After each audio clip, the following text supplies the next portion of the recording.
রোদের কারণে আমাদের হাঁস মানে অবস্থা খারাপ হয়ে যায় এবং রোদে মানে গোসল করতে পারে না বা পানি পর্যাপ্ত পরিমাণ পানি পায় না। এবং আসসালামু আলাইকুম, আমি সাজিম। কিছুদিন আগে আমরা 5টা চীনা হাঁস আনছিলাম এবং চীনা হাঁসের জন্য আজকে আমরা একটা ছোটোখাটো একটা হাউস বা পুকুর তৈরি করব এখানে। কারণ যদি একটা হাউস বা পুকুর তৈরি না করে দিই, আমাদের চীনা হাঁসগুলো বাইরে চলে যায়, বাইরে খালের ভিতরে ডুবাইতে জায়গা। এবং আমাদের এখানে যেভাবে কুকুরের উৎপাত, আমাদের খরগোশটা এবং খরগোশ বাচ্চা সহকারে খেয়ে ফেলছিল। এবং আমরা কিছু টার্কি মুরগি আনছিলাম, টার্কি মুরগিগুলোও খেয়ে ফেলছিল এই কুকুরে। এবং এই কুকুরের উৎপাদ আমাদের এখানে একটু বেশি, এবং তাই আমরা চীনাসগুলোকে বাইরে ছাড়বো না। বাইরে না ছেড়ে আমরা চারিদিকে একটা নেট দিয়ে দিছি এবং এখানে চীনাসগুলোকে আটকিয়ে পালনের চিন্তা ভাবনা। তাই আমরা এখানে একটা ছোট করে একটা হাউস তৈরি করব। হাউসটা তৈরি করলে আমাদের চীনাসগুলো এখানে পানি খাবে এবং হাতড়াবে টাতড়াবে এবং আর পুকুরের দিকে যাবে না। এবং চীনাস কিন্তু হালকা হালকা উঠতেও পারে, তাই এখানে একটু বড় করে নেট দিয়ে দিব এবং চীনাসগুলোকে এখানে একটা ছোটখাটো একটা পুকুর করে দিতেছি। আর আমরা আমাদের চীনা হাঁসগুলা মাশাআল্লাহ মানে অনেক বড় হয়ে গেছে।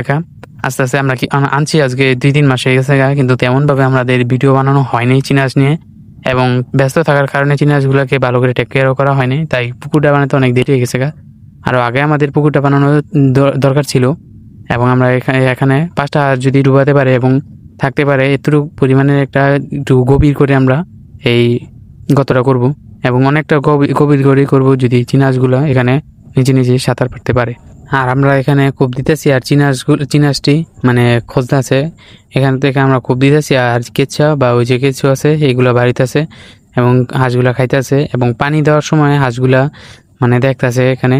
আর একটা হাঁস তো নামে পড়ছে পুকুরে, মানে মানে ছোট একটা হাউসের মধ্যে নেমে এসে মানে পানি দেখে তার সহ্য হয় নাই। মানে প্রচন্ড গরম, এবং গরমের মধ্যে এইটা অনেক জরুরি ছিল আমাদের হাঁসের জন্য। এবং আমরা পরবর্তীতে মানে এটা ঢালাই করে দেওয়ার চিন্তা ভাবনা করছি। এবং ইনশাল্লাহ আপনারা সবাই দোয়া করবেন। এবং আমাদের এই জিনিসটা অনেক জরুরি ছিল, এই ছোট একটা হাউস বা এই পুকুরটা মানে হাঁসের গোসল করার জন্য। বর্তমানে যে রৌদ্র এবং রোদের কারণে আমাদের হাঁস মানে অবস্থা খারাপ হয়ে যায় এবং রোদে মানে গোসল করতে পারে না বা পানি পর্যাপ্ত পরিমাণ পানি পায় না। এবং এই পুকুরটা আমাদের অনেক দরকার ছিল, মানে তাই আমরা অনেক কষ্ট করে এই পুকুরটা তৈরি করলাম।